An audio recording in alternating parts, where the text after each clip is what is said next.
यसलाई केही सुधार्ने प्रयास गर्नेछु। हुन्छ, सुनिरहनु भएको छ होइन? सुनिरहेछु brother। हुन्छ, प्रभुलाई धन्यवाद होस्। फेरि जेहोवा जिरेमा भएका प्रभुका जवान दाजुभाइ तथा दिदीबहिनीहरूसँग मिलेर यस प्रकारले यो जुन जवानहरूको सेवाकाई गर्ने म जस्तो क्षुद्रले पनि यो अवसर पाएँ। तपाईँहरूको बिचमा मिलेर सङ्गति गर्ने यो सौभाग्य मैले पनि पाएँ। यस कारणले गर्दा प्रभुलाई धन्यवाद होस्। साथै सम्पूर्ण जीवा जिरेमा भएका मण्डली साथै जिम्मेवारी वर्गलाई पनि म मेरो व्यक्तिगत तर्फबाट धन्यवाद दिन चाहन्छु। त आउनुहोस् आजको यस युथहरूको सम्बन्धमा केही कुराहरू परमेश्वरको वचनबाट हामी मनन गर्नेछौँ। त आउनुहोस् त दोस्रो राजाकी किताब 6 अध्यायको यसको 1 पदबाट हामी 7 पदसम्म यसलाई पढ्नेछौँ। अनि केही कुराहरू आजको स्पेसली जवानहरूको सम्बन्धमा हामी मनन गर्नेछौँ। सायद सहज हुन्छ भने सबैजनाको निम्ति म पढिदिनेछु। 6 अध्यायको 1 पदबाट अनि यसको 7 पदसम्म म सबैजनाको निम्ति नेपालीबाटै पढिदिनेछु। अनि भविष्यवक्ताहरूका शिष्यहरूले एलिसालाई भने, अब हेर्नुहोस्, हामी तपाईसँग बसेको यो ठाउँ हाम्रो निम्ति साँघुरो भएको छ। हामी तपाईँलाई बिन्ती गर्छौँ, हामी यर्दनमा जाउँ, त्यहाँबाट हामी हरेकले एकवटा बलोको काठ लैजाउँ र त्यहाँ हाम्रा निम्ति एउटा ठाउँ बनाऊ जहाँ हामी बसौँ। तब उनले जवाफ दिए, जाऊ। अनि एकजनाले भने, म तपाईँलाई बिन्ती गर्छु, राजी हुनुहोस् र तपाईँका दासहरूसित जानुहोस्। अनि उनले जवाफ दिए, ल, म जानेछु। अनि उनीहरूसँगै गए। अनि उनीहरू यर्दनमा पुगेर रुखहरू काट्न थाले। अनि एकजनाले एउटा बलोको काठ ढाल्दै गर्दा बन्चरो बिँडबाट खुस्केर पानीभित्र खस्यो र तिनले पुकारेर भने, हाय मेरा स्वामी, किनकि यो त मागेर ल्याइएको चिज थियो। अनि परमेश्वरका जनले भने, त्यो कहाँ खस्यो? अनि तिनले उनलाई त्यो ठाउँ देखाइदिए। तब उनले एउटा काठ काटेर त्यसभित्र फालिदिए अनि त्यो फलाम तैरियो। तब उनले भने, त्यो आफू कहाँ उठाऊ। अनि तिनले आफ्नो हात बढाएर त्यो उठाए। त प्रभुको वचनमा वचन पढाइमा प्रभुले आशिष दिनुभएको होस्। हामी छोटो प्रभुसँग सहायताको निम्ति प्रार्थना गर्नेछौँ। जहाँ तपाईँहरू हुनुहुन्छ कृपया बडो प्रभुको डर र भक्तिपूर्वक तपाईँ रहेर बसिदिनुहोस् र तपाईँले मेरो निम्ति पनि मनमा प्रार्थना गरिदिनुहोस्, किनभने म पनि एउटा कमजोर मानिस मात्र हुँ र प्रभुमा चाहिँ सबै कुरा सम्भव छ। हामी प्रार्थना गर्नेछौँ। हाम्रो दयालु प्रभु, यसरी जेवा जिरेमा भएको तपाईँका मण्डलीसँग मिलेर, विशेष गरी जवान हाम्रा दाजुभाइहरूसँग मिलेर यो सङ्गति गर्ने जो तपाईँले अवसर तुच्छालाई पनि दिनुभयो, तपाईँलाई धन्यवाद चढाउँछु। आज साँच्चै नै तपाईँले जान्नुहुन्छ म कस्तो खालके मान्छे हुँ भनिकन। तपाईँले मेरो अवस्था जान्नुहुन्छ। मेरो आँखा उग्रेको देखेको समयदेखि लिएर यस घडीसम्म तपाईँले मेरो बसाइ उठाइ हिँडाइ सब कुछ जान्नुहुने परमेश्वर तपाईँ हुनुहुन्छ। आज तपाईँको चरणमा म दिनता नम्रतापूर्वक आउँदछु। तपाईँको रौतको छिट्काउ मुनि भई म आउँदछु। तपाईँको रौतको छिट्काउ मुनि भई शुद्धता र पवित्रताको दावा गर्दछु। र प्रभु पक्षित तपाईँका लोकहरूले यति ठुलो आशा गरेर आज तुच्छलाई यसरी निम्तो दिनुभयो। आज ममा त तपाईँले देख्नुभएको छ, ममा त्यस्ता किसिमको योग्यता कुनै पनि छैनन्। सर्वप्रथम त म मेरो सबै दुर्बलता कमजोरतालाई म मानिलिएको छु। तपाईँमा मात्र भएर म सब कुछ गर्न सक्छु। तपाईँमा मात्र भएर म सब कुछ प्रभु परमेश्वर गर्न सक्छु। I can do all things through Lord Jesus Christ who strengthen me, तपाईँको वचनले भन्दछ। यसै कारणले गर्दा म तपाईँमा भर पर्छु। तपाईँले यतिखेर तपाईँको लोकहरूको आवश्यकतालाई पुरा गर्नु भएन भने प्रभु मलाई बिल्कुल रोकिदिनुहोस्, मलाई बिल्कुल रोकिदिनुहोस्। जसबाट तपाईँ परमेश्वरको महिमै हुन्न भने म प्रभु अगाडि देखिन पनि चाहन्न। हुन त म देखिएको पनि होइन। तपाईँको दासहरूको अधीनता र तपाईँ मण्डलीको अनुशासन र तपाईँको दासहरूको अधीनतामा भएर उहाँहरूको कुरालाई मैले सिरपर मात्र गरिदिएको हो प्रभु। यस कारणले गर्दा तपाईँले मलाई प्रयोग गर्नु भएन भने यत्तिका तपाईँको जवान मित्रहरू आज आउनुभएको छ। यहाँहरूको जरुरतलाई तपाईँ प्रभुले पुरा गर्नु भएन भने प्रभु म बोलेर पनि के हुन्छ र? मलाई रद्द गरिदिनुहोस्। प्रभु परमेश्वर मलाई खार्नुहोस्, मलाई प्रयोग गर्नुहोस्। तपाईँ त्यही परमेश्वर हुनुहुन्छ जसले मोसाको मुखमा शब्दहरू हालिदिनु भयो र मोसाले फिरौनको सामु गएर बोल्थे। तपाईँ त्यही परमेश्वर हुनुहुन्छ जसले शब्दहरू हालिदिनुहुन्छ। तपाईँ त्यही परमेश्वर हुनुहुन्छ जो गधाद्वारा पनि मानिससँग बोल्नेवाला ईश्वर हो। प्रभु परमेश्वर पिता, तपाईँले त्यस्ता त्यस्ता व्यक्तिहरूलाई त प्रयोग गर्नुभयो भने तपाईँले मलाई पनि प्रयोग गर्नुहुन्छ। र हामी यहाँ जतिजना उपस्थित छौँ र जतिजनाले हामीलाई सामाजिक सञ्जालद्वारा जुमको मार्फतबाट सुन्नुभएको छ, यहाँहरूको आवश्यकतालाई पनि तपाईँ प्रभुले पुरा गर्न सक्नुहुन्छ। हो, पहिलोचोटि यहाँहरूसँग मेरो भेटघाट भयो, त यहाँहरूको आत्मिक घटी कमी के छ त्यो म जान्दिनँ प्रभु। तपाईँले नै जान्नुहुन्छ। तपाईँ आफ्नो सिंहासनबाट बोल्नुहोस्। मान्छेका मन गढन्ते कुराहरू हामी सुन्न चाहन्नौँ, मान्छेका आदर्शका कुराहरू सुन्न चाहन्नौँ। प्रभु परमेश्वर, हामी त तपाईँको आवाज सुन्न चाहन्छौँ। त्यसै कारण तपाईँले यस घडी तपाईँले आफ्नो जीवित आवाज हामीलाई दिनुहोस्। तपाईँ मसँग बोल्नुहोस्। यद्यपि मैले बोल्दै गरे तापनि तपाईँ मसँग बात गर्नुहोस्। हामी प्रत्येकसँग तपाईँ प्रभु बात गर्नुहोस्। प्रभु तपाईँसँग बिन्ती प्रार्थना छ। वचनको प्रकाश चाहँदै समयको पाबन्दीभित्र हामी छौँ। आज त्यस कुरालाई मध्यनजर गरेर तपाईँ परमेश्वरले मलाई सहायता गर्नुहोस्। लुका 12 निगमन 4 मत्ती 10 कलसी 4 दावा गर्छौँ। अक्षरस तपाईँ परमेश्वरले पुरा गर्नुहोस्। तपाईँसँग बिन्ती प्रार्थना गर्दै प्रार्थनालाई प्रभु यीशु ख्रीष्टको नाममा राख्छौँ। परमेश्वर पिता आफ्नै महिमाको निम्ति पुत्र प्रभु यीशु ख्रीष्टको नाममा यसलाई सुनेर ग्रहण गर्नुहोस्। आमेन। त यहाँ हामीले एउटा घटना हामीले पढेर गयौँ अनि यो घटना चाहिँ बडो महत्त्वपूर्ण छ। जब मैले अहिलेभन्दा लगभग 1-2 घन्टा अगाडि मैले यसलाई मनन गरेको थिएँ। यद्यपि मेरो आफ्नै व्यस्तता पनि धेरै भएको हुनाले मैले कति समय प्रार्थनामा व्यतीत गर्न मैले पाएको थिएन। तर जब म प्रार्थनामा बसिरहेको थिएँ अनि म अनायासै यो कुराको मलाई एउटा स्मरण आयो। अनि यो पदको मलाई स्मरण आयो, जो चाहिँ दोस्रो राजाको किताब 6 अध्याय चाहिँ मलाई टक्कै स्मरण आइसकेपछि अनि म यहाँबाट केही कुरा छ होला प्रभुको विचार भन्ने अनि मेरो मनमा लागेर मैले यसबाट हेरेँ। निश्चय नै आज तपाईँ मेरो जवानहरूको निम्ति एकदम काम लाग्ने कुरा यसमा लुकेको रहेछ। जवान भन्नाले यो कुरा म सबैजनालाई स्पष्ट बनाउन चाहन्छु। वैवाहिकहरू जवानहरू पर्दैनन् भन्न खोजेको होइन। अनि विश्वको जुन पनि आँकडा हेर्ने हो भनेदेखि चाहिँ 19 वर्षदेखि लिएर 40 वर्षसम्मका जति पनि समूह छ त्यो समूहलाई चाहिँ जवानहरूको अनि पीडा जवानहरूको एउटा समूहमा चाहिँ गन्ने काम गरिन्छ। नेपालीमा युवा भनेर भनिन्छ। युवा यसको मेरो पनि आफ्नो एउटा फुल फर्म छ। युवा भनेको युगलाई हाँक्ने युवालाई चाहिँ युवा भनेर भनिन्छ। युग वाहकलाई युवा भनेर भनिन्छ। आज तपाईँले पनि मण्डलीलाई तपाईँ म भविष्यको कर्णधारहरू हौँ। तपाईँ म प्रति ठुलो जिम्मेवारी भविष्यका दिनहरूमा आउँछ। यस कारणले गर्दा तपाईँले मैले केही कुछहरू रहेछ। आज म तपाईँहरूलाई सबै कुराहरू बताउन सक्दिनँ। प्रभुले समय दिनुभयो भने यस सम्बन्धमा विशेष जवानहरूको सम्बन्धमा कुनै कुराहरू कुनै समयमा प्रभुको इच्छा भएको खण्डमा त्यो कुरा छँदैछ। तर आज चाहिँ हामी एउटा हेर्न खोजेको कुरा के हो त भन्दाखेरि यो घटनाक्रम जब मैले बढ्दै गइरहेको थिएँ, यहाँ त एउटा जवानहरूको निम्ति अति आवश्यक कुराहरू, अति महत्त्वपूर्ण कुराहरू जो तपाईँले मैले आँखा उग्रेको समयदेखि लिएर हामी ओछ्यानमा ढल्किने बेलासम्म पनि तपाईँ मैले यसलाई लागू गर्ने गर्छौँ है। यो आँखा उग्रेको समयदेखि लिएर ढल्किने बेलासम्म ओछ्यानमा फेरि हाम्रो दिनभरिको काम गरेर फेरि हामी ढल्किने बेलासम्म तपाईँ मैले गर्ने एउटा क्रियाकलाप रहेछ, जसमा तपाईँले मैले यी दिनहरूमा सोच्नै पर्ने रहेछ। आज तपाईँ र मेरो निम्ति बहुत महत्त्वपूर्ण कुरा यो छ। तपाईँलाई म क्रमशः यी कुराहरू बताउँदै जानेछु। यहाँ हुनुहोस् त, अब हामीले यो पढ्दै जाँदाखेरि चाहिँ यहाँ भविष्यवक्ताहरूको शिष्यहरू यहाँ एलिसासँग चाहिँ एकदम शिक्षा दीक्षाको निम्ति यिनीहरू बसिरहेका थिए। अनि यहाँ हामीले के कुरा देख्छौँ भन्दाखेरि चाहिँ ती शिष्यहरूले चाहिँ एउटा महत्त्वपूर्ण कुरा यहाँ गरेको छन्। हेर्नुहोस्, अब हामी तपाईँसँग बसेको यो ठाउँ हाम्रो निम्ति एकदम साँघुरो भएको छ।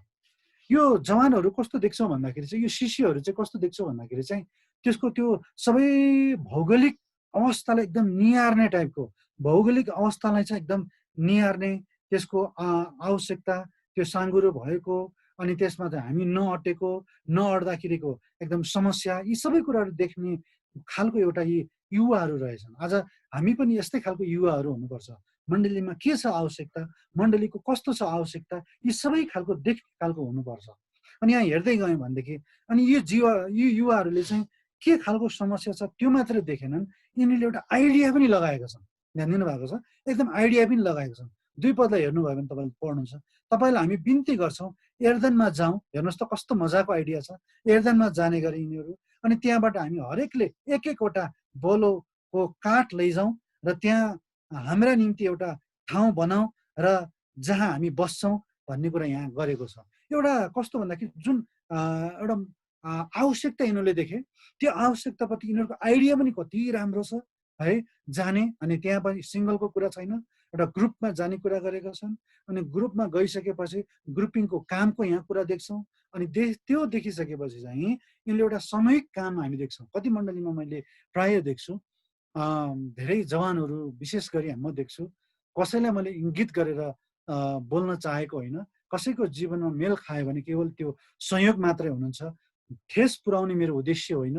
म यो चाहन्छु बरु जीवनमा मैले ठेस पाऊँ, सबैले परमेश्वरको वचनको महिमा गरून्, यो मेरो हृदयको चाहना हो। यस कारणले गर्दा मैले यहाँ भन्नु खोजेको कुरा चाहिँ के हो त भन्दाखेरि आज कैयौँ जवानहरू छन् मण्डलीमा चाहिँ, मै मात्रै मण्डलीको सबै कामहरू मैले मात्रै गर्न पाऊँ, अनि मैले मात्रै सबै कुराको श्रेय लिन पाऊँ, मैले मात्रै सबै कुराको अनि वाह फलानु रहेछ है भन्ने त्यो किसिमको खालको आज मान्छेले वातावरण निर्माण म आफैले गर्न पाऊँ, यस्तो प्रकारको मान्छेको हुन्छ।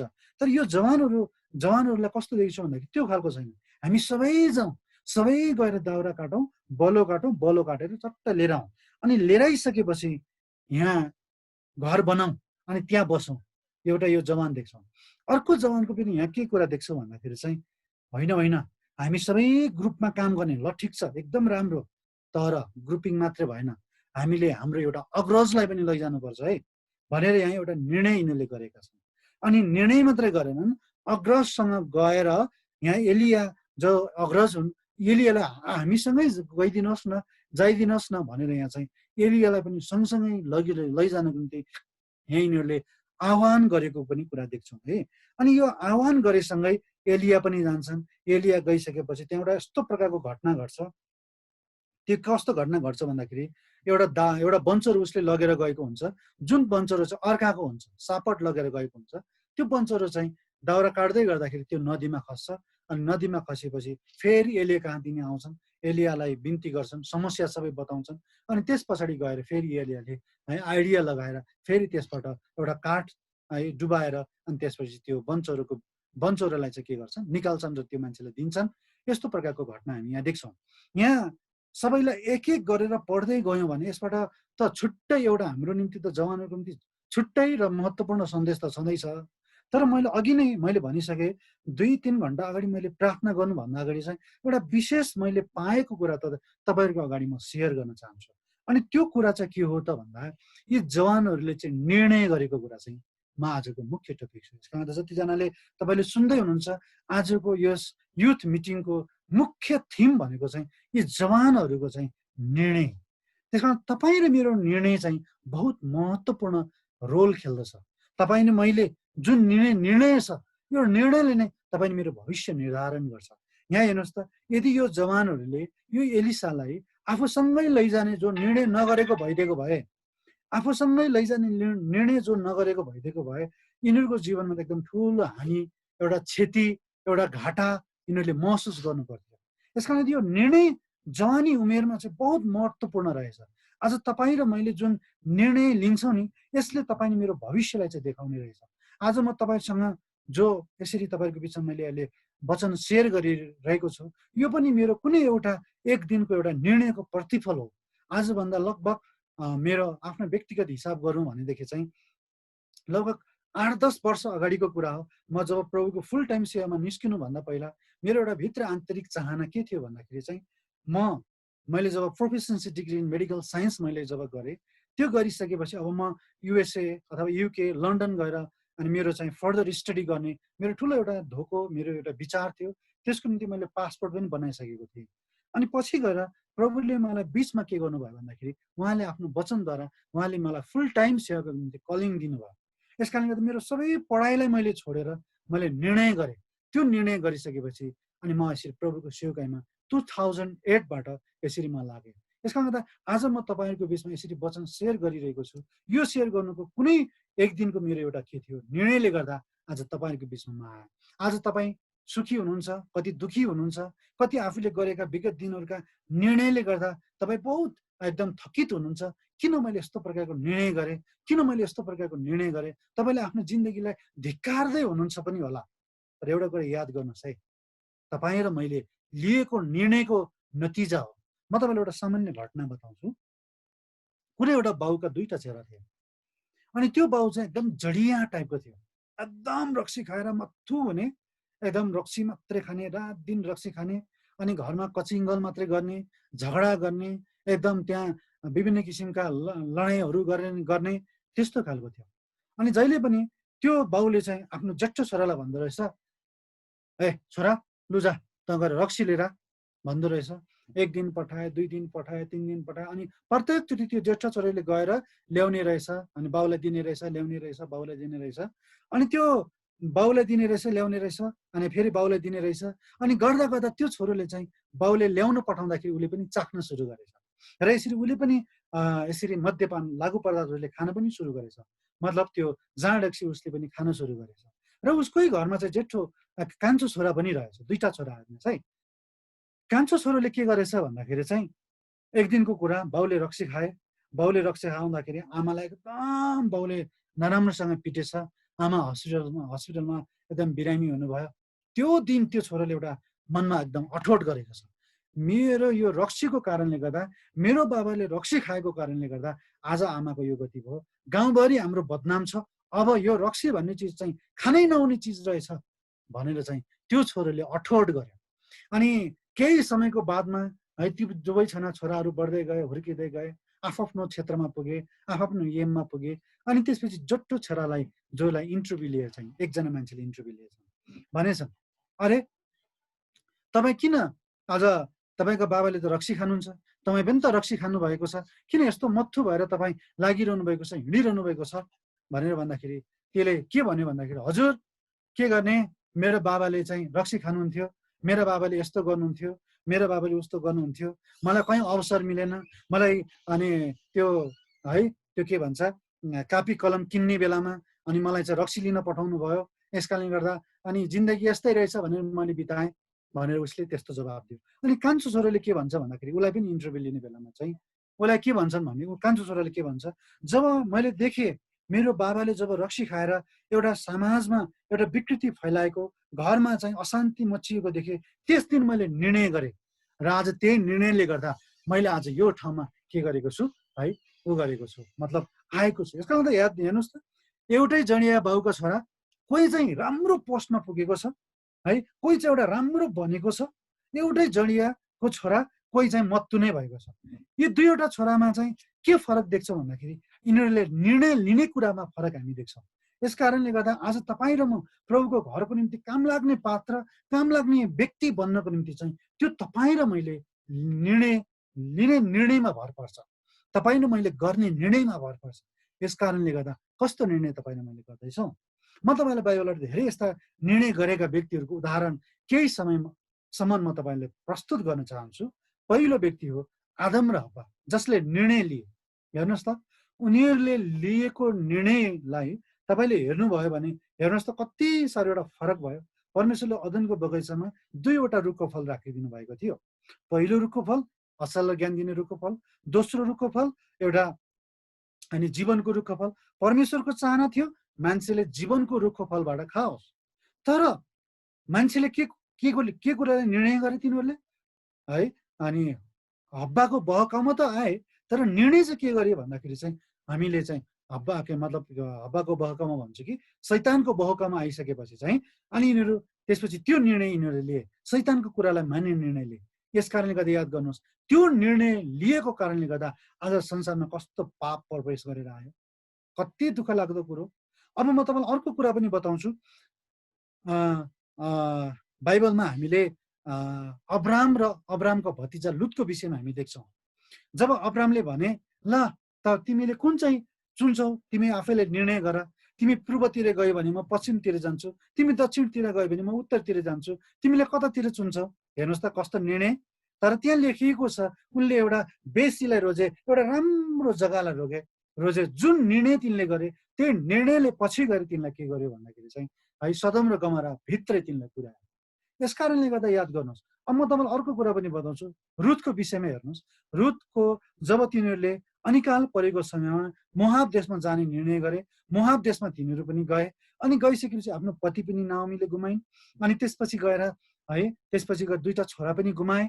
अनि त्यहाँ हामीले एउटा दृश्य के देख्छौँ भन्दाखेरि चाहिँ पछि गएर जब नाओमी आफ्नो देशमा फर्किन लागेकी थिइन्, त्यतिखेर त्यहाँ उसको बुहारीले रुथ लिएर ओर्पाले चाहिँ त्यहाँ के गर्न पठाएको छ, निर्णय लिन पठाएको छ। अनि त्यसपछि गएर रुथले चाहिँ निर्णय एउटा लिन्छन् र ओर्पाले अर्कै निर्णय लिन्छन्। ओर्पाले निर्णय चाहिँ आफ्नै समुदाय, आफ्नै देवी देवतातिर फर्किने निर्णय लिन्छन् भनेदेखि अनि रुथले चाहिँ कस्तो निर्णय लिन्छन् है, नाओमीका परमेश्वर, उसको आफ्नो परमेश्वर हुने निर्णय, नाओमीका मानिसहरू चाहिँ उसको आफ्नो मानिसहरू हुने एउटा निर्णय लिन्छन्, जुन निर्णयले गर्दा हेर्नुहोस् त इजरायली वंशमा तिनी गाभिन पुगिन्। यस कारणले गर्दा याद गर्नुहोस्, अझै यस्ता थुप्रै कुराहरू छन् है। समयको पाबन्दीभित्र भएको हुनाले मैले तपाईँलाई सबै कुराहरू बताउन सकिनँ। आवश्यक कुराहरू म तपाईँलाई अझै बताउँदै जान्छु। तपाईँले बाइबल पल्टाउँदै गर्नुभयो भनेदेखि तपाईँले हेर्नुहोस्, कुनै समयमा कुनै व्यक्तिले गरेको निर्णयले गर्दा ठुलो क्षति बिहोरिएको छ। यहाँ हामीले देख्दछौँ, जो आज भर्खरै हामीले दोस्रो राजा किताब 6 अध्यायको 1 पदबाट हामीले 7 पदसम्म पढ्यौँ। यी जवानहरूले आइडिया त छ यिनीहरूसँग, यिनीहरूले त्यो अवस्था पनि यिनीहरूले देखेका छन्। आज तपाईँ र मैले प्रभुको घरको अवस्था पनि देखेका होला, तपाईँ मसँग आइडिया पनि विभिन्न प्रकारका पनि छन्। तर याद गरौँ, तपाईँ र मैले लिने निर्णयले नै तपाईँ मेरो भविष्य चाहिँ निर्माण गर्दछ है। याद गरौँ है एकचोटि, तपाईँ मेरो व्यक्तिगत जीवनलाई तपाईँले याद गर्नुहोस् त। हाम्रो दैनिकी जीवन है, कति तपाईँ विवाहितहरू हुनुहुन्छ, कति तपाईँले विवाह गर्ने क्रममा हुनुहुन्छ, तपाईँ निर्णय लिनुपर्छ एक दिन। त्यो निर्णय लिँदाखेरि चाहिँ तपाईँलाई सायद यस्तो लाग्ला, मैले निर्णय लिएको कुरामा चाहिँ के परमेश्वर प्रसन्न हुनुहुन्छ कि हुनुहुन्न। अथवा म आजको टपिक्स के हो भन्दाखेरि, जुन हामीले निर्णय लिन्छौँ नि, त्यो निर्णयले भविष्य हाम्रो निर्माण गर्छ एउटा कुरा छँदैछ। हाम्रो अहिले लिएको निर्णयले कि तपाईँले मलाई चाहिँ राम्रो व्यक्ति बनाउँछ, कि तपाईँले मलाई एउटा कुनै ठाउँमा चाहिँ पुऱ्याउँछ। आज तपाईँमा जुन जुन जग्गामा तपाईँमा बसेका छौँ, तपाईँ र मेरो बाबा आमाले एक दिन गरेको निर्णयले गर्दा आज तपाईँमा त्यस ठाउँमा बसिरहेका छौँ। यदि मानव तपाईँ र मेरो बाबा आमाले चाहिँ त्यो निर्णय नगरिदिएको भए आज जुन जग्गामा तपाईँहरू हुनुहुन्छ र जुन जग्गामा है म छु भनेर त भन्ने मिलेन, जुन जग्गामा तपाईँहरू हुनुहुन्छ त्यो जग्गामा तपाईँहरू बस्न पनि हुन्थेन होला। किन? त्यो तपाईँको बाबा आमाले गरेको निर्णय थियो। र अहिले जुन तपाईँले जीवनका हरेक निर्णयहरू गर्नुहुन्छ, त्यो निर्णयमा पनि तपाईँले यो कुरा ध्यान दिनुपर्छ। के कुरा भन्दाखेरि त्यो निर्णयमा चाहिँ के तपाईँले गरेको निर्णय चाहिँ परमेश्वरको इच्छा अनुसार छ कि छैन है। हुन त आज मैले तपाईँलाई र धेरै प्रभुका दासहरूले भन्छन् पनि, मैले प्रभुका दासहरूलाई टिका टिप्पणी गर्न खोजे होइन है। मैले यो कुरा बोल्दै गर्दाखेरि कोही प्रभुका दासलाई गिराउने मेरो उद्देश्य होइन, बरु गिर्नु म परोस्, अपमानित बरु म हुनु परोस्। तर मैले भन्न खोजेको कुरा चाहिँ के हो भन्दाखेरि चाहिँ गलत कुराको चाहिँ म टिका टिप्पणी गर्छै गर्छु। त मैले यहाँ भन्न खोजेको कुरा चाहिँ के हो भन्दाखेरि चाहिँ हामीले जति पनि निर्णय लिन्छौँ नि, त्यो निर्णयमा चाहिँ परमेश्वरको के हुनु पर्यो, इच्छा हुनु पर्यो। अब कतिजना हामी आज वैवाहिक सम्बन्धमा गाँसिएका छैनौँ, हाम्रो विवाह पनि भएको छैन, र कतिको वैवाहिक जीवनमा हामी गाँसिसकेका पनि छौँ। र हामीले एउटा कुरा ध्यान दिनुपर्छ के भन्दा हामीले जुन निर्णय हामीले विवाहको सम्बन्धमा गर्छौँ भविष्यका दिनहरूमा, र कति निर्णय हाम्रो वैवाहिक जीवनमा भइसकेपछि जो हामीले गर्छौँ, त्यो वैवाहिक जीवनको निम्ति गर्ने निर्णयहरू के परमेश्वरको त्यसमा इच्छा छ, के मैले गर्ने निर्णयमा चाहिँ त्यसमा परमेश्वरको हात छ, यो कुरालाई कसरी कन्फर्म गर्ने त हामीले। नत्र भने प्रियहरू है, जीवनमा कतिचोटि तपाईँले मलाई निराशाले गर्छ, तपाईँले मैले गरेका हरेक निर्णयले कतिचोटि हामीलाई एकदम धिक्कार्नु मन लाग्छ। थत्तेरिका मैले जीवनमा किन यस्तो गरेको होला, मैले जीवनमा मैले किन यस्तो काम गरेँ होला, तपाईँले मलाई भित्र एकदम डिप्रेसनले तपाईँ मलाई सताइरहेको हुन्छ। यस कारणले गर्दा तपाईँले मलाई राइट निर्णय कसरी लिन सकिन्छ त, प्रभुको वचनले के भन्दछ त, हामीले कुन प्रकारले गऱ्यौँ भने हामीले राइट निर्णय लिन सक्छौँ। यस कारणले गर्दा म तपाईँलाई आज 2-3वटा टपिक्स बताउँछु, हामीले परमेश्वरको वचन अनुसार राइट निर्णय चाहिँ कसरी लिन सक्छौँ त, हामीले राइट डिसिजन कसरी गर्न सक्छौँ त है। जसरी यहाँ हामीले देख्यौँ एलियाको समयमा यी जुन पनि भविष्यवक्ताका शिष्यहरूले एउटा राइट डिसिजन लिए, जसले गर्दा हेर्नुहोस् त उनीहरूको जीवन त्यत्रो वञ्चरो चाहिँ खस्यो। हुन त अब अहिले हामीलाई वञ्चरोको मूल्यको हिसाब गऱ्यो भनेदेखि त त्यो वञ्चरो क्षति हुनुमा खासै केही अर्थ नराख्ला, मान्य नराख्ला। तर याद गरौँ त यस्ता कति हाम्रो जीवनमा क्षति भइरहेका छन्, कति चिजहरू हामीले गुमाइरहेका छौँ, कति चिजहरू हाम्रै निर्णयको कारणले गर्दा आज हामीले एकदम क्षति गरिरहेका छौँ, हामीले गुमाइरहेको छौँ, कति निराश हामी भइरहेका छौँ। कहिले कुरा तपाईँले मैले याद गरेका छौँ, प्राय धेरै डिसिजन गर्ने भनेको जवानले हो। धेरै डिसिजन गर्छन् जवानले गर्छन्, अनि धेरै डिसिजनहरू जवानले गरेपछि ती डिसिजनहरू फेल हुन्छन् है, अनि धेरैले आत्महत्या पनि गर्न सक्छन्।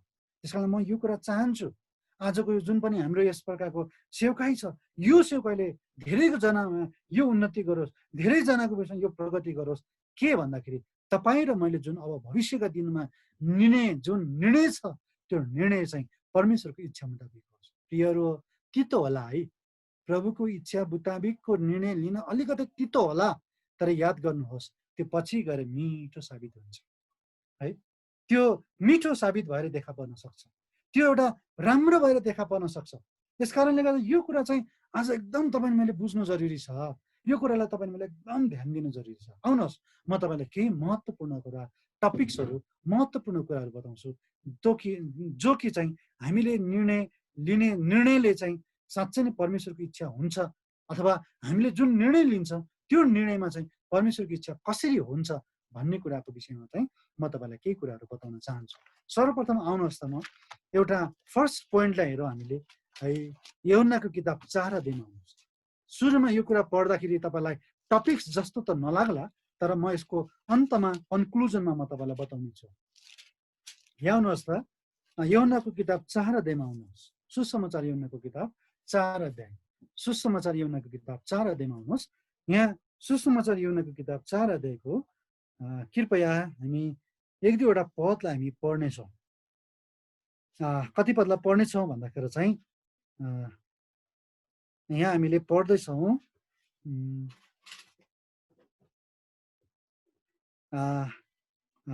31 पदबाट पढिदिनुहोस् त। 31 पद। त्यही समयमा उहाँका चेलाहरूले हे रब्बी खानुहोस् भन्दै उहाँलाई बिन्ती गरे, तर उहाँले तिनीहरूलाई भन्नुभयो खानका निम्ति मसँग भोजन छ जसलाई तिमीहरू जान्दैनौ। ल यति राखौँ, एकचोटि ध्यान दिनुहोस्। तपाईँले यही यूहन्नाको सुसमाचार 4 अध्यायमा पढ्नुभयो भने त्यसको 8 पदलाई पढ्नुभयो भने यहाँ के लेखिएको छ भने उहाँकाहरू चाहिँ सहरमा खानेकुरा किन्न गइसकेका थिए। यसको मतलब जुन प्रभु त्यस ठाउँमा बस्नु भएको थियो, त्यो ठाउँमा बस्दाखेरि चाहिँ चेलाहरू चाहिँ खाना किन्नको निम्ति गएका थिए। याद गर्नुहोस् है यो कुरालाई, यो महत्त्वपूर्ण टपिक छ। खाना किन्नको निम्ति चेलाहरू गएका रहेछन्। प्रभु एक्लै बसिरहनु भएको छ र दिउँसो पख त्यो सामरी स्त्री आएकी छ। प्रभुसँग भेटघाट हुन्छ, वार्तालाप हुन्छ, अनि त्यो वार्तालाप हुँदै गर्दाखेरि प्रभुका चेलाहरू पनि खाना लिएर आइसके। ध्यान दिनुहोस् यो कुरालाई है, तपाईँले यो कुरा बुझ्नुपर्छ। खाना लिएर आइसकेपछि यहाँ चेलाहरूले भन्छन् गुरुज्यू तपाईँले ल अब खानुहोस्, हेर रब्बी खानुहोस् भन्दाखेरि चाहिँ प्रभुले 32 पदमा के भन्नुहुन्छ भने खानाका निम्ति त मसँग भोजन छ जसलाई तिमीहरू जान्दैनौ।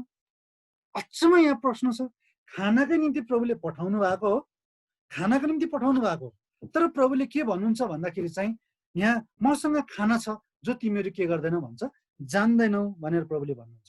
33 पदलाई एकचोटि हेर्नुहोस् त। यसकारण चेलाहरूले एक अर्कासँग कुरा गरे, कसैले उहाँका निम्ति खानालाई केही ल्याइदिएको छ कि?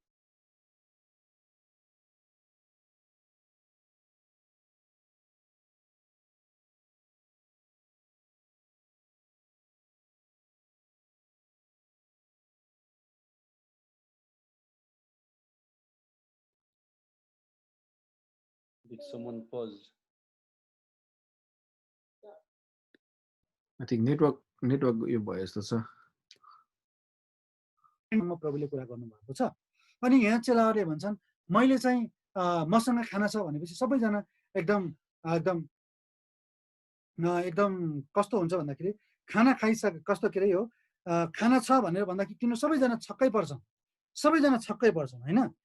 छक्कै परिसकेपछि हामीले यहाँ के देख्छौँ भन्दाखेरि चाहिँ छक्कै परिसकेपछि यहाँ 34 पदले भन्छ, यसुले तिनलाई भन्नुभयो जसले मलाई पठाउनु भयो उहाँको इच्छा पालन गर्नु र उहाँको काम गरी सिद्धाउनु नै मेरो निम्ति के हो, भोजन हो भन्नुभयो। यहाँ जुन भौतिक भोजन छ, भौतिक भोजनलाई चाहिँ प्रभुले क्यान्सल गरेर प्रभुले अर्को भोजनलाई चाहिँ फर्स्ट भोजन भन्नुभएको छ। याद गरौँ है, संसारमा 3वटा कुरालाई चाहिँ आधारभूत आवश्यकता भनिन्छ, फर्स्ट प्रायोरिटीमा राखिन्छ। पहिलो आवश्यकता के हो? घाँस, बाँस, कपास। नेपालीमा यो कुरा छ। नेपालको कुरा गर्नुहुन्छ भनेदेखि चाहिँ नेपालमा घाँस, बाँस, कपास। घाँस भनेको खानेकुरा, बाँस भनेको सुत्ने ठाउँ अथवा वासस्थानको कुरा, कपास भनेको लगाउने कुरा। यी भनेको संसारमा सबैभन्दा आवश्यकता, आधारभूत आवश्यकता छ। आज हामी बिहानदेखि लिएर बेलुकासम्म मरिमेटेर काम किन गर्छौँ? खानको निम्ति, बस्नको निम्ति है, यसरी घाँस, बाँस, कपासको निम्ति नै हो। यो फर्स्ट प्रायोरिटी छ, यो पहिलो आवश्यकता छ। तर बाइबलमा के देख्छौँ भन्दाखेरि चाहिँ पहिलो आवश्यकता घाँस, बाँस, कपासलाई परमेश्वरले बनाउनु भएको छैन। प्रभुले पहिलो आवश्यकता त के कुरा बनाउनु भएको छ भन्दाखेरि परमेश्वरको इच्छा र परमेश्वरको काम पुरा गर्नु नै भोजन हो। त यहाँ हेर्नुहोस् त, तपाईँले एकचोटि फेरि 32 पदलाई हेर्नुहोस् त।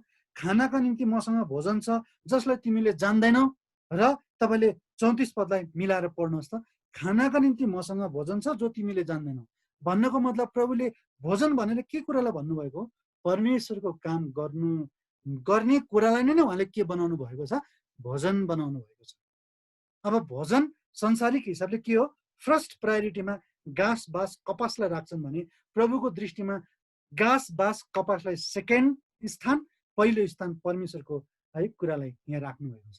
त्यसकारण आज हामी जति जवानहरू छौँ, हामी प्रत्येक जवानले एउटा कुरा बुझ्नुपर्छ के तपाईँ नि मेरो निम्ति संसारका मान्छेले चाहिँ घाँस, बाँस, कपासलाई नै फर्स्ट प्रायोरिटी दिए झैँ तपाईँ र मैले पनि संसारकै कुरालाई फर्स्ट प्रायोरिटी दिएका छौँ।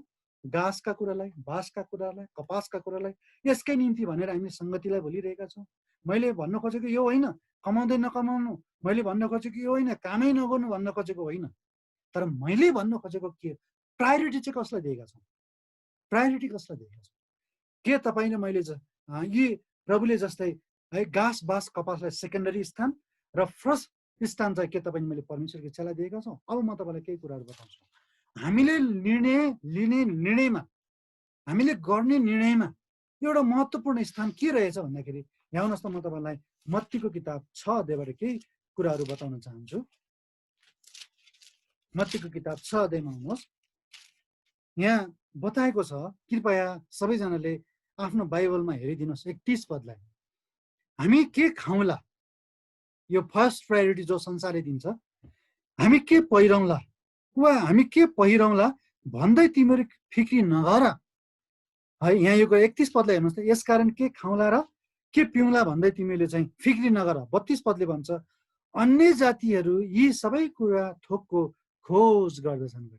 मतलब अन्य जातिहरूले चाहिँ घाँस, बाँस, कपासका कुरालाई चाहिँ फर्स्ट प्रायोरिटी राख्छन् भने यहाँ प्रभुको वचनले के भन्छ भन्दाखेरि तिमीहरूलाई यी सबै थोकहरूको खाँचो छ भने तिमीहरूका स्वर्गीय पिताले जान्नुहुन्छ, तर पहिले फर्स्ट यहाँ के भन्छ भन्दाखेरि परमेश्वरको राज्य र उहाँको धार्मिकताको के गर, खोजी गर। यस कारणले गर्दा हामीले यहाँबाट ध्यान दिनुपर्ने कुरा के रहेछ? परमेश्वरको कुरालाई, परमेश्वरको कामलाई हामीले फर्स्ट प्रायोरिटी राख्नुपर्ने रहेछ। संसारका घाँस, बाँस, कपासका कुरालाई सेकेन्ड प्रायोरिटी राख्नुपर्छ भने अब हामीले जति पनि निर्णय लिने कुराहरू छन् त्यो लिने निर्णयमा हामीले चाहिँ संसारका कुरालाई सेकेन्डरी स्थान राखेर फर्स्ट परमेश्वरको स्थान परमेश्वरलाई दिएर यदि हामीले कुनै पनि निर्णय गर्छौँ भने त्यसमा परमेश्वरको विल हुन्छ, परमेश्वरको इच्छा हुन्छ। म फेरि यसलाई दोहोऱ्याएँ, यदि हामीले संसारका कुरालाई सेकेन्ड स्थान दिएर र परमेश्वरको कुरालाई तपाईँ मैले फर्स्ट स्थान दिएर गरेको निर्णय नै परमेश्वरको इच्छा अनुसारको निर्णय हो। अब यो कुरालाई हामीले यसरी पनि बुझ्न सक्छौँ। म तपाईँलाई यसरी दिउँ यसलाई उदाहरण। म कति यो विवाहको सम्बन्धका कुराहरू यस ठाउँमा जोड्न चाहे। अब कति व्यक्तिहरूलाई मैले हाम्रो गाउँ समाजमा यो झिया असम्मका मण्डलीहरूमा कति घटेका घटनाहरू पनि छन्। अरू बेला विवाहका कुराहरू गर्दाखेरि, अरू अन्य बेलामा चाहिँ समाजका कुराहरू आउँदैनन्। जस्तो मैले प्रभुलाई पछ्याउँदाखेरि मानौ मलाई रोगले एकदम ग्रसित छु, प्रभु कहाँ आए अनि ती व्यक्तिले भन्छन् मलाई समाज चाहिँदैन, म निको भयो हुन्छ, म राम्रो भयो हुन्छ, मलाई समाज चाहिँदैन मान्छेले भन्छन्। बरु म एक्लै भए पनि म प्रभुको सङ्गतिमा लाग्छु भनेर भन्छन्। अनि ती व्यक्तिहरू निको हुन्छन्, सङ्गतिमा लागिराख्छन्। उनीहरू मानव विवाह गरेका छैनन् भनेदेखि चाहिँ उनीहरूले अब विवाह गर्ने समय आयो भने ल है भाइ तपाईँको निम्ति फलानु बहिनी हेरेका छौँ, होइन दाजु फलानु त भएन, किन भनेर भन्दाखेरि चाहिँ सोधे किन भाइ, होइन दाजु यसो लिएर हिँड्न पनि सुहाउनु पर्यो नि त, फलानुसँग मिल्दैन है, समाज पनि त छ नि त। त्यतिखेर समाज खोज त याद गर्नुहोस् त प्रिय, यो प्रभुले जसरी प्रभुले यहाँ बताइरहनु भएको छ, संसारका खानेकुरालाई, पहिलो कुरालाई चाहिँ घाँस बाँस कपासका कुरालाई, जो संसारको नहुने कुरा हो, फर्स्ट प्रायोरिटी जो संसारले राखेको छ, त्यो कुरालाई प्रभुले सेकेन्ड स्थान दिनुभयो र परमेश्वरको इच्छालाई फर्स्ट स्थान दिनुभयो। तर मान्छेले हेर्नुहोस् त के कुरा गर्छन्, एकजना भाइलाई विवाहको विषयमा कुरा चल्यो, उनले भने दाजु लिएर हिँड्न पनि त सुहाउनु पर्यो नि, समाज पनि त छ नि त है। अनि एकजना बहिनीले मसँग फोन गरेर भनिन्, दाजु के गर्ने, हाम्रो समुदायमा त्यो जात चल्दैन, जात त चाहियो नि। अरे बाबा, प्रभुलाई ग्रहण गर्दाखेरि निको हुँदाखेरि खै त तिनको जात, खै त त्यतिखेर समुदाय चाहिएको। जब तिनले चाहिँ प्रभुको निम्ति एकदम राम्रो एकदम जीवनयापन गर्नु निम्ति परमेश्वरबाट छनौट भएको जुन पनि जोडी छ, त्यसको निम्ति फेरि त्यो त्यतिखेर चाहिँ निर्णय लिने बेलामा चाहिँ त्यतिखेर समाजलाई रोज्छन् मान्छेले। त्यस कारण तपाईँ मेरो अवस्था कस्तो छ प्रियहरू हो, तपाईँ मेरो अवस्था कस्तो छ? के संसारले जुन कुरालाई चाहिँ प्रायोरिटी दिन्छ, तपाईँले मैले पनि त्यो कुरालाई प्रायोरिटी दिएका छौँ? त्यसो भने हामीले गरेको निर्णय परमेश्वरको विलमा छैन, परमेश्वरको इच्छामा छैन। यसै कारण एलियाका त्यतिखेर शिष्यहरूले एलियालाई लगेर जुन उचित निर्णय गरे र जुन क्षति यिनीहरूले ठुलो हुनेवाला थियो, त्यो क्षतिबाट बचे। त हामीले यदि यस्तै संसारलाई दिएको कुरालाई प्रायोरिटी राखेर यदि हामीले निर्णय लिन्छौँ भने हामीले क्षति बेहोर्न सक्छौँ। त्यो यसलाई तपाईँले मैले, यो चुनौतीलाई पनि तपाईँले मलाई अङ्कमाल गर्न सक्नुपर्छ। नत्र भने तपाईँले मैले परमेश्वरको कुरालाई नै फर्स्ट प्रायोरिटी दिएर यदि हामीले निर्णय लिन्छौँ भने याद गर्नुहोस् है, अलिकति तिता छेड त होला नि। त्यो बन्चरो घुमाउँदाखेरि, बन्चरो पानीमा पर्दाखेरि कति तितो महसुस गरेको होला, ला कति त्यसलाई डिप्रेसनले समातेको होला, कति मनभरि कुरा खेलेको होला। अब अर्काको पैँचो गरेर लिएर आएको थिएँ, त्यसलाई दिन्छु भनेर लिएर आएको थिएँ, अब के गरे होला। त्यसपछि गएर जब तिनी गए एलिया कहाँ गएर जब पुकारे, त्यसपछि एलियाले के गरे, समाधान गरे। यस कारणले गर्दा अलिकति तितो होला। परमेश्वरको इच्छा अनुसार चल्दाखेरि परमेश्वरका राज्य र परमेश्वरको धार्मिकताको कुरालाई फर्स्ट प्रायोरिटी दिएर तपाईँले मैले निर्णय गर्दाखेरि तितो महसुस होला। तर प्रिय, धैर्य गरौँ है, यो कुरालाई बुझौँ है। के कुरा भन्दाखेरि चाहिँ अहिले तितो भए पनि त्यसले पछि रिजल्ट चाहिँ मिठो लिएर आउँछ। औषधि खाँदाखेरि तितो हुन्छ अहिले, तर औषधिले जुन राम्रो काम गर्छ नि, जो औषधिको रिजल्ट हुन्छ नि, त्यो रिजल्टलाई कहिले देखेनन् भने मान्छेले औषधि पनि खाँदैन है। सुई लगाउँदाखेरि त मान्छेलाई गोप्दाखेरि दुख्छ नि, त्यो दुख्दाखेरि बच्चाले पनि इन्कार गर्छन्, हामीले पनि इन्कार गर्छौँ। तर जुन सुई लगाइसकेपछि त्यसको पछि गएर नतिजा छ नि, त्यसको नतिजालाई तपाईँले मैले लिने हो भने याद गरौँ, सुई लगाउनु पनि मान्छेले पछाडि हट्दैन। त्यस कारण मैले भन्न खोजेको कुरा के हो, परमेश्वरको कुरालाई चाहिँ तपाईँले मैले फर्स्ट प्रायोरिटी दिएर यदि तपाईँले मैले निर्णय गऱ्यौँ भने त्यो निर्णयलाई चाहिँ अलिकति तितो होला, तर याद गर्नुहोस् त्यसले मिठो कुरा लिएर आउँछ। अब यस सम्बन्धमा तपाईँले मैले उदाहरणसहित धेरै कुराहरू बताउन चाहना थियो, तर समय धेरै गइसकेको रहेछ। म फेरि तपाईँले मैले 3-4वटा पोइन्टहरू बताउने विचार गरेको थिएँ, तर म 2वटा भन्दा अगाडि बढ्न सक्दैन जस्तो मलाई लागेको छ। यस कारणले गर्दा म 2वटा मात्रै बताउने प्रयास गर्छु। पहिलो, फर्स्ट हामीले हेऱ्यौँ, संसारले जुन कुरालाई प्रायोरिटी दिन्छ त्यो हाम्रो प्रायोरिटी हुनु हुँदैन है। जवानहरूको निम्ति विशेष स्पेसल्ली आम क्रिस्चियन युवाहरूले यो कुरालाई बुझ्नुपर्छ। संसारले दिने प्रायोरिटी हाम्रो फर्स्ट प्रायोरिटी हुनुहुन्न। हाम्रो परमेश्वरको काम, उहाँको धार्मिकता र उहाँको राज्यको कुरा चाहिँ फर्स्ट प्रायोरिटी हुनुपर्छ। उहाँको राज्य, उहाँको धार्मिकताको अनुसार फर्स्ट प्रायोरिटी राखेर गरेको निर्णयलाई जब हामीले गर्छौँ, यो निर्णय कस्तो निर्णय हो भन्दाखेरि चाहिँ परमेश्वरको इच्छा अनुसारको निर्णय हो। अब तपाईँले हेर्नुभयो भने बाइबलमा रुथको जीवनबाट पनि हामीले यो कुरा सिक्न सक्छौँ है। अनि त्यसपछि गएर हामीले है योना भन्ने मान्छेको जीवनबाट जो देख्न सक्छौँ। योनाले के सोच्यो भन्दाखेरि उसले चाहिँ निनेवे सहरलाई नाश भएकै चाह्यो। यो मान्छेको विचार थियो, मान्छेको इच्छा थियो, तर परमेश्वरको इच्छा के थियो, नाश नहुन् भन्ने परमेश्वरको इच्छा थियो। अनि त्यसपछि गएर सेकेन्डचोटि जब उसले माने, ऊ एकदम रिसायो। किन भन्दाखेरि चाहिँ उसले परमेश्वरको इच्छा लागु फर्स्ट प्रायोरिटी राखेन, उसले आफ्नो इच्छालाई राख्यो। यस्ता पाप गर्नेहरू त नाश भएकै हुनुपर्छ, यस्ता गलत काम गर्नेहरू रिजेक्ट भएको हुन्छ। हाम्रो पनि कतिचोटि यस्तै जवानहरूको सोच हुन्छ, यस्ता पाप गर्नेलाई मण्डलीमा किन प्रवेश गर्नु दिने, यस्ता नराम्रो कुरा गर्नेलाई किन उदिने। तर याद गर्नुभएको छ प्रिय मित्रहरू हो, इजरायलीले जब 40 वर्षसम्म प्रभुको पछाडि आए, जब दिनमा बादल र रातमा अग्निमय ज्वाला बनिकन प्रभुले डराउँदै ल्याउनु भयो, कति दुखित तुल्याएका थिए इजरायलीहरूले। तर प्रभु कहिले इजरायलीसँग दुखित हुनुभयो?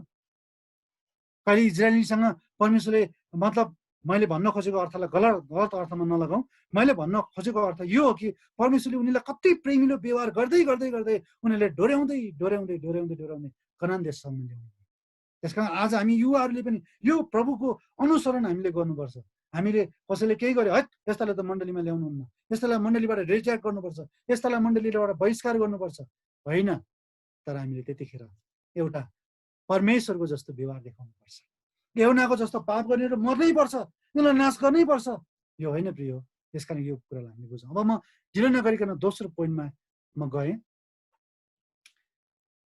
यहाँ हुनुहोस् त, पहिलो यूहन्नाको किताब, सुसमाचार यूहन्नाको किताब 3 अध्यायको 21 पदलाई म पढ्न चाहन्छु। पहिलो यूहन्नाको किताब 3 अध्याय, सुसमाचारको यूहन्ना, पत्री यूहन्ना हो। पहिलो यूहन्ना किताब 3 अध्यायको 21 पद। पहिलो यूहन्ना 3 अध्यायको 21 पद। यहाँ यस्तो लेखिएको छ, प्रियहरू हो, हाम्रो हृदयले हामीलाई दोष दिँदैन भने परमेश्वरतर्फ हामीलाई साहस हुन्छ। अर्को कतिखेर कुन निर्णय गर्दाखेरि परमेश्वरको इच्छा हुन्छ भन्दाखेरि जब जुन निर्णय हामीले लिन्छौँ नि, त्यो निर्णय लिँदाखेरि हामीलाई दोषै भित्रबाट, हाम्रो हृदयबाट विवेकले दोस्याउँदैन भने त्यस्तो निर्णय चाहिँ कस्तो निर्णय हुन्छ गरे? सही निर्णय हुन्छ। याद गर्नुहोस् है, जस्तो जुन विवेकले हामीलाई दोस्याउँदैन नि, त्यो निर्णयले चाहिँ हामीलाई के गर्छ भन्दाखेरि चाहिँ एकदम परमेश्वरबाट हो भन्ने कुरा कन्फर्मेसन गर्छ। यो कुरा भन्दै गर्दाखेरि तपाईँहरू सबैलाई म एउटा कुरा सम्झना गराउन चाहन्छु। यिर्मयाको किताब 17 अध्यायको 9 पद सम्झना गराउन चाहन्छु। त्यहाँ लेखेको छ हृदय चाहिँ छली हुन्छ भनेर लेखेको छ। अब ध्यान दिनुहोस् है यता, मैले बताउन खोजेको कुरालाई हजुरले अलिकति बुझ्ने प्रयास गर्नु होला। मैले यहाँ के कुरा बताउँदैछु भन्दाखेरि जब हाम्रो हृदयले चाहिँ जब हामीलाई दोष दिँदैन भने त्यस्तो निर्णय जो हाम्रो हृदयले चाहिँ दोष नदिएको जो हामीले निर्णय हुन्छ, त्यो निर्णय चाहिँ परमेश्वरको इच्छा अनुसार हुन्छ भनेर भन्दै गर्दाखेरि म यो कुरा हजुरलाई अर्को कुरा पनि स्मरण गराउन चाहन्छु। त्यो कुरा के भन्दाखेरि हृदय फेरि छली पनि हुन्छ। एउटा उदाहरण म तपाईँलाई दिन चाहन्छु। एकजना मान्छेले मबाट 5,000 रुपियाँ ऋण लगेको रहेछ। यो उदाहरण बुझ्नुभयो भने मैले तपाईँलाई बुझाउन पनि सजिलो हुन्छ र तपाईँले बुझ्न पनि सजिलो हुन्छ। एकजना मान्छेले 5,000 रुपियाँ ऋण मबाट लगेको रहेछ, तर त्यसले लानुभन्दा पहिला के गर्यो भनेपछि, ब्रदर मलाई 5,000 प्लिज दिनुहोस्, अनि मलाई 5,000 दिनुभयो भने म तपाईँलाई भोलि बिहानै रिटर्न गर्छु भनेर भन्यो। मसँग केवल 5,000 थियो। मैले भोलिपल्ट चाहिँ त्यो 5,000द्वारा केही काम गर्ने मैले एउटा विचार गरिरहेको थिएँ। ठिकै छ नि त, भोलि बिहान हजुरले ल्याइदिनुहुन्छ भने ल लैजानुहोस् न 5,000 भनेर मैले 5,000 उसलाई दिएँ, लग्यो अनि काम पनि गर्यो। भोलि बिहान त्यो दाजुले 5,000 ल्याउँछ भनेर भनेको त भोलि बिहान पनि ल्याएन। दिनमा मैले फोन गरेँ, फोन पनि उठाएन। साँझपल्टि मैले फोन गरेँ, फोन पनि उठाएन। भोलिपल्ट फेरि मैले फोन गरेँ, फोन गर्दाखेरि भरे त त्यो फोन त छोरीलाई पो उठाउन दिन्छ। अनि छोरीलाई उठाउन दिएर के भन्छ, बाबा टोइलेट जानु भएको छ है भनिदेऊ है भनेर पो भन्छ। त्यो ट्याक्क मेरो कानले सुने है। अरे बाबा भोलि बिहान ल्याउँछु भनेको पैसा ल्याउँछु भनेर लगेको पैसा, अरे बाबा छोरीलाई पो फोन उठाउन दिन्छ र टोइलेटमा गएको छु भनेर भनिदेऊ भनेर भन्छ। अनि त्यसपछि गएर ल ठिक छ बुवा आउनुभयो भने फेरि मलाई फोन गर्नु भनेर भनिदिनु है नानु भनेर नानुलाई भनिसकेपछि त्यो दिन पनि फोन भएन। फोन गर्यो, कहाँ राख्यो, फोनको जवाफै आएन, काट्छ मात्रै फोन। तेस्रो दिनमा मैले फेला परेँ। भोलिपल्ट त्यसले ल्याउँछु भनेको मान्छेले तेस्रो दिन फेला पारिसकेपछि मैले भने, साथी तपाईँले त मलाई भोलि ल्याउँछु भनेर भन्नुभएको थियो, त्यही पैसाले त मैले यस्तो काम गर्छु भनेर भनेको थिएँ भनेर भन्दाखेरि त्यो मान्छेले के जवाब दियो, रे तपाईँको पैसा मैले खाइदिन्थेँ र, कति नै दिएको जस्तो 5,000 त दिएको भनेर त्यो मान्छेले जवाफ दियो भने मलाई के हुन्छ? मानिस हो म, चाहे तपाईँहरू हुनुहोस् चाहे म हुनुहोस्, हामीलाई रिस उठ्छ, त्यसलाई भयभरको जवाब दिनु मनपर्छ। त्यसलाई भयभरको जवाब दियो भने बल्ल हामीलाई सन्तुष्ट हुन्छ। त्यसलाई मुखभरिको जवाब दियो भने बल्ल हामीलाई हड्डी हाँस्छ। तर याद गर्नु भएको छ, त्यतिखेर हाम्रो हृदय पोल्दैन, त्यतिखेर हाम्रो हृदय दुख्दैन। त याद गर्नुहोस् त हृदय कति छलिरहेछ। अब हृदयको स्वतन्त्रता खोज्ने भनेदेखि त्यो मान्छेले 5,000 भोलिपल्ट ल्याउँछु भन्दाखेरि पर्सिपल्ट पनि नलिएर त्यसलाई हामीले मुखभरिको जवाब दिँदा गाली गर्दाखेरि हाम्रो हृदय किन बोलेन? हाम्रो हृदय विवेकले किन हामीलाई चाहिँ अशान्ति बनाएन? हो, कन्फ्युजन यहाँ छ। विशेष गरी जवानहरूले लिने जुन निर्णय छ, यसमा चाहिँ कन्फ्युजन छ।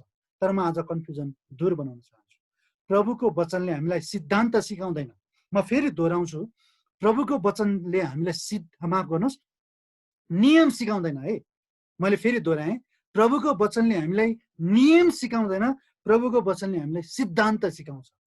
याद गर्नुभएको छ, प्रभुको वचनले हामीलाई अब के भन्छ, सिद्धान्त सिकाउँछ। अब तपाईँलाई लाग्ला पुरानो नियम छ त, नयाँ नियम छ त, अन्त यो नियम नभएर के हो त हौ, तपाईँलाई लाग्ला। यस सम्बन्धमा म है केही समय पछाडि बोल्नेछु। यदि म त्यो बोल्न भएन भने पनि तपाईँले एउटा कुरा के बुझ्नुहोस् भन्दाखेरि चाहिँ यो भनेको चाहिँ अर्कै प्रकारको हो। त्यो कुरा म कुनै समयमा तपाईँलाई बताउँला। तर यो जुन पनि नियमको कुरा छ, नियम जहिले पनि बदली हुन्छ। जस्तो हाम्रो नेपाल देशकै कुरा म अहिले यहाँ जोड्न चाहे, हाम्रो देशको जुन कानुन छ यो परिवर्तन छ, तर जुन सिद्धान्त छ नि त्यो सिद्धान्त परिवर्तन छैन। जस्तो बाइबलका नियम पनि परिवर्तन छन्। पुरानो नियम छ नि, पुरानो नियम परिवर्तन भएर के नियम भएको, नयाँ नियम भएको नि त है। त्यो नियम परिवर्तन हुन्छ, तर बाइबलको सिद्धान्त परिवर्तन हुन्न। सिद्धान्त भनेको के हो भन्दाखेरि प्रभु येशूको रगतले पापको क्षमा दो, पापलाई धोइदिन्छ, यो सिद्धान्त हो। यो सिद्धान्त परिवर्तन हुन्न। तपाईँ जुनसुकै ठाउँमा जानुहोस्, यो सिद्धान्त परिवर्तन हुन्न। जोसुकै मान्छेले प्रभुको वचन दियोस्, यो सिद्धान्त परिवर्तन हुन्न। नियम परिवर्तन हुन्छ, तर सिद्धान्त परिवर्तन हुन्न। प्रभु येशूले नियम परिवर्तन गर्न आउनुभयो, नयाँ नियम परिवर्तन गर्न आउनुभयो, तर सिद्धान्त परिवर्तन गर्न आउनु भएन। त्यस कारणले गर्दा अब सिद्धान्त के हो त? हाम्रो हृदयले हामीलाई विवेकले, हाम्रो विवेकले चाहिँ हामीलाई दोष लगाएन भने त्यो दोष नलागेका निर्णय चाहिँ सही हुन्छ र परमेश्वरको इच्छा हुन्छ भनेदेखि त मैले अहिले भर्खरै तपाईँलाई बताइहालेँ है। कोहीले हाम्रो विरुद्धमा पाप गरेको छ, हाम्रो विरुद्धमा नाना थरीका कुरा गर्यो, त्यसलाई भयभरको हामीले गाली गऱ्यौँ, त्यसलाई त थानामा हामीले बोली वचन गऱ्यौँ भनेदेखि चाहिँ हाम्रो हृदय कहिले पनि पोल्दैन। किन पोल्दैन? किनभने त्यसलाई गरेको कुरामा हामी के हुन्छौँ, सन्तुष्ट नै हुन्छौँ। हाम्रो हड्डी हाँस्छ नि, नेपाली भाषालाई प्रयोग गऱ्यो भने हाम्रो हड्डी हाँस्छ, त्यसलाई भनेको कुरामा चित्त बुझ्छ हामीलाई। त म तपाईँलाई एउटा स्वर्गीय सिद्धान्त बताउन चाहन्छु। कृपया आउनुहोस् मसँगै, यहाँ आउनुहोस् त, कृपया मसँग पल्टाउनुहोस्। पहिलो कोरिन्थी किताब, माफ गर्नुहोस्, पहिलो कोरिन्थी 10 अध्यायको 23 पद एउटा सिद्धान्त छ। पहिलो कोरिन्थी किताब 10 अध्यायको 23 पद म सबैजनाको निम्ति पढिदिने छु। सबै कुराहरू मेरो निम्ति उचितता छन्, तर सबै कुराहरू फाइदा हुँदैनन्। सबै कुराहरू मेरो निम्ति उचितता छन्, तर सबै कुराले उन्नति गर्दैनन्। ध्यान दिनुहोस् अब यतातिर। मलाई अघि नै एउटा दिएको उदाहरण मैले जोड्न चाहे। मैले त्यो मान्छेलाई गाली गर्दा मलाई के बुझ्छ गरे, चित्त बुझ्छ क्या, किनभने त्यसले मलाई रिस उठाएको थियो नि त।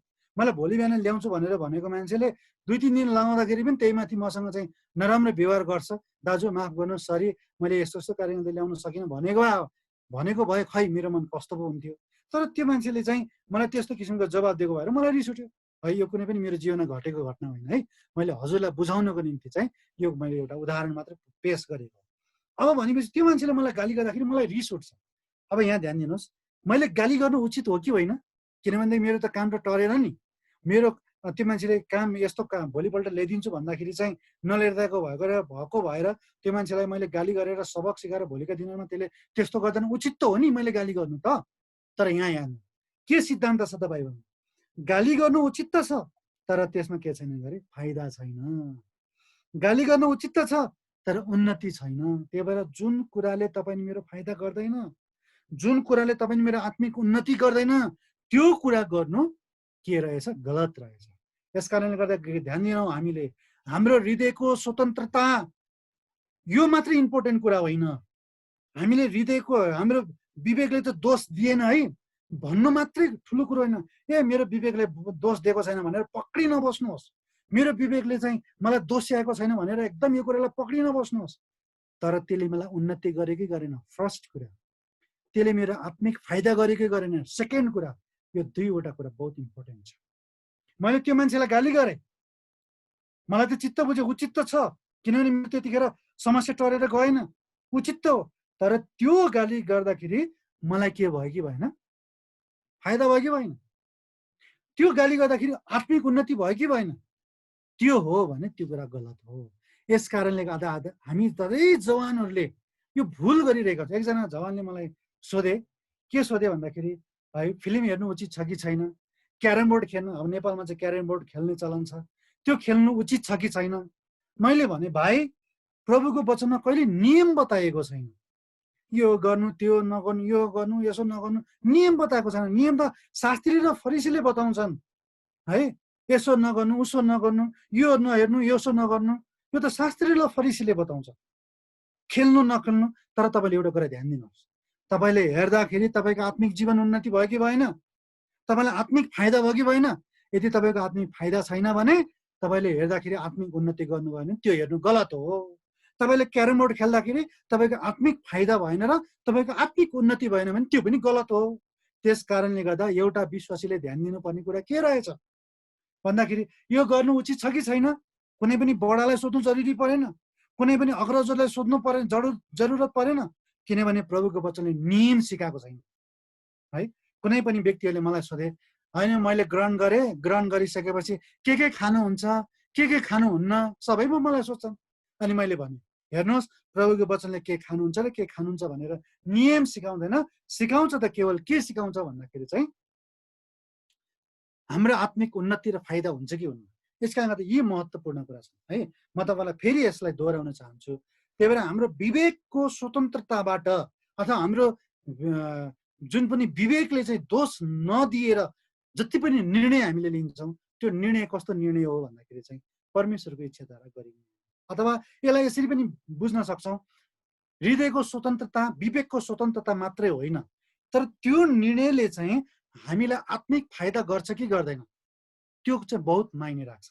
हाम्रो आत्मिक फाइदा गर्छ कि गर्दैन र हाम्रो आत्मिक के गर्छ उन्नति गर्छ कि गर्दैन, यो दुईवटा कुरालाई हामी ध्यान दिनुपर्छ। अब म आजको पोइन्टलाई म सरसर्ती बताउँछु। मलाई माफ गर्नुहोस्, तपाईँलाई मैले विश्लेषण गर्न सकिनँ, यस कारणले गर्दा यो कुरामा म क्षमा प्राप्ति छौँ। म सुरुबाट क्रमशः के हो त एउटा निर्णय लिँदाखेरि चाहिँ परमेश्वरको इच्छामा गरिने निर्णय कस्तो हुन्छ त भन्ने विषयमा चाहिँ म सब सारांशमा तपाईँलाई म छोटकरीमा बताउँदै जान्छु। पहिलो कुरा, संसारको प्राथमिकता इट्स नट इम्पोर्टेन्ट थिङ्स, यो चाहिँ महत्त्वपूर्ण कुरा होइन, तर परमेश्वरको प्राथमिकता एकदम महत्त्वपूर्ण कुरा। यस कारणले गर्दा परमेश्वरको महिमा, परमेश्वरको धार्मिकता, उहाँको राज्य र उहाँको है कामको निम्ति अथवा त्यो कुरालाई प्रायोरिटी राखेर जसले निर्णय लिन्छन् त्यो निर्णय त परमेश्वरको इच्छाद्वारा गरिने निर्णय हो। अब अर्को कुरा के छ भन्दाखेरि हृदयको स्वतन्त्रताद्वारा, यसलाई यसरी पनि बुझौँ, हृदयको विवेकको स्वतन्त्रताद्वारा मात्रै नभएर हाम्रो आत्मिक उन्नति र हाम्रो आत्मिक फाइदा हुन्छ भने त्यो निर्णय लिन्छौँ नि, त्यसमा चाहिँ परमेश्वरको के हुन्छ इच्छा हुन्छ। दोस्रो कुरा। अब तेस्रो कुरा म अब पदमा त तपाईँलाई बताइदिन्छु। यहाँ हितोपदेशको किताब 15:22 पदले भन्छ, धेरैजनाको जब हामी सल्लाह लिन्छौँ त्यो सल्लाहद्वारा गरिने जो पनि निर्णय हुन्छ त्यो निर्णयले चाहिँ के गर्छ परमेश्वरको इच्छा राख्दछ। यो कुरा तपाईँले हितोपदेश 11:14 पदमा पढ्न पाउनुहुन्छ। हितोपदेश के भन्छ यो 24:6 पदमा पनि पाउनुहुन्छ। यस्तो प्रकारले गर्ने निर्णयलाई चाहिँ के भनिन्छ, धेरैको सल्लाहद्वारा जब गरिन्छ यो निर्णय, त्यो निर्णयमा चाहिँ परमेश्वरको के हुन्छ इच्छा हुन्छ है। जति पनि वैवाहिकहरू तपाईँ अब केही समय पछाडि तपाईँ एउटा वैवाहिक जीवनमा गाँसिँदै हुनुहुन्छ अथवा विवाहको निम्ति तपाईँले सोचिरहनु भएको छ, तपाईँको निम्ति साह्रै काम लाग्ने कुरा है। तपाईँले धेरैबाट सल्लाह लिनुपर्छ। यो कुरा मेरो जीवनमा पनि, मेरो विवाह हुनुभन्दा पनि पहिला मैले चाहिँ 5 वर्षसम्म मैले वचन पाएको, 5 वर्षसम्म मैले कुरेको हो र अन्तमा मैले 5 वर्ष पछाडि बल्ल मैले जुन बहिनीको निम्ति मैले प्रार्थना गरिरहेको थिएँ त्यो बहिनी अहिले मेरो पत्नी भएर है हालेको छु। यसकारणले गर्दा याद गर्नुहोस् है, धेरैको सरसल्लाह पनि यो पनि परमेश्वरको इच्छा अनुसार हो भन्ने कुरालाई मायने राख्छ। अब म तपाईँलाई चौथो कुरा बताउँदैछु है। परमेश्वरको महिमा दिने कुराहरू जब हामीले त्यस्तो खालको निर्णय गर्छौँ नि, हो त्यो निर्णय पनि कस्ता हुन् परमेश्वरको इच्छा अनुसारको निर्णय हो। र अर्को कुरो 5औं नम्बरको कुरा, जसले चाहिँ हामीलाई जुन निर्णय गर्छौँ, जुन निर्णय गर्दाखेरि चाहिँ हामी चाहिँ परमेश्वर कहाँ ग्रहणयोग्य हुँदैनौँ, त्यो निर्णय चाहिँ कस्तो निर्णय होइन फेरि है, त्यो चाहिँ परमेश्वरको इच्छा अनुसार होइन। म फेरि सुरुबाट बताउन चाहन्छु, परमेश्वरको काम, परमेश्वरको राज्य र उहाँको धार्मिकतालाई पहिलो प्राथमिकता दिएर गरेको निर्णय नै परमेश्वरको इच्छा अनुसारको निर्णय हो। दोस्रो कुरो, हृदयको स्वतन्त्रता अथवा हाम्रो आत्मिक उन्नति र हाम्रो आत्मिक लाभ हुने निर्णय नै यो परमेश्वरको इच्छा अनुसारको गरेको निर्णय हो। परमेश्वरको हामीले जुन निर्णय लिन्छौँ त्यो निर्णयले चाहिँ परमेश्वरको महिमा गर्छ भने त्यो निर्णय नै कस्तो निर्णय हो परमेश्वरको इच्छा अनुसार गरेको निर्णय अथवा परमेश्वरको महिमा हुन्छ जुन निर्णयद्वारा भने त्यो निर्णय चाहिँ परमेश्वरको महिमा गर्ने निर्णय अथवा परमेश्वर त्यो निर्णयमा चाहिँ परमेश्वरको इच्छा हुन्छ। र अर्को निर्णय धेरैको सल्लाह जब हामी द्वारा गर्छौँ त्यसलाई पारित गर्छौँ त्यो निर्णय कस्तो निर्णय हो परमेश्वरको इच्छा त्यो निर्णयमा हुन्छ भने अन्तिम हेऱ्यौँ जुन निर्णय हामीले गर्छौँ त्यो निर्णय चाहिँ परमेश्वरले चाहिँ है के हुन्छ परमेश्वरका हामी ग्रहण गर्छौँ अथवा हाम्रो गरिने निर्णयले चाहिँ परमेश्वर कहाँ हामी ग्रहणयोग्य हुन्छौँ भने त्यो निर्णय कस्तो निर्णय हो परमेश्वरको इच्छाद्वारा गरिने। यस कारणले प्रभुले गरून् तपाईँहरूको जीवनमा मेरो जीवनमा है ताकि हामीले हरेक जुनसुकै निर्णय लिन्छौँ चाहिँ हामी नयाँ कुनै योजना गर्दैछौँ होला वैवाहिक जीवनमा घाँसिँदैछौँ होला अथवा हामीले कुनै पनि एउटा योजना बनाउँदैछौँ होला त यी योजनाहरूमा आज परमेश्वरको इच्छामा अनुसार कसरी गर्नुपर्ने रहेछ त निर्णय यस है निर्णयलाई आज यसभरि हेऱ्यौँ। धन्यवाद छ हाम्रा सम्पूर्ण दाजुभाइ तथा दिदीबहिनीहरूलाई विशेष गरी जिरे मण्डलीका सम्पूर्ण मण्डली परिवारलाई जसले मलाई यो अवसर दिनुभयो जुन कुरा प्रभुले मलाई बुझाउनु भएको थियो तपाईँहरूको सामु पस्कने यस कारणले गर्दा प्रभुले गरून् त्यो जवान एलिसाका शिष्यहरू चाहिँ हामीले पनि एउटा उचित निर्णय समयमा लियौँ र भविष्यका एउटा क्षतिदेखि बचौँ र बाँचौँ र प्रभुको घरको निम्ति हामी एउटा उपयोगी पात्र बन्न सकौँ। धन्यवाद साथै प्रेमी जय मसीह। जय मसीह brother, thank you very much.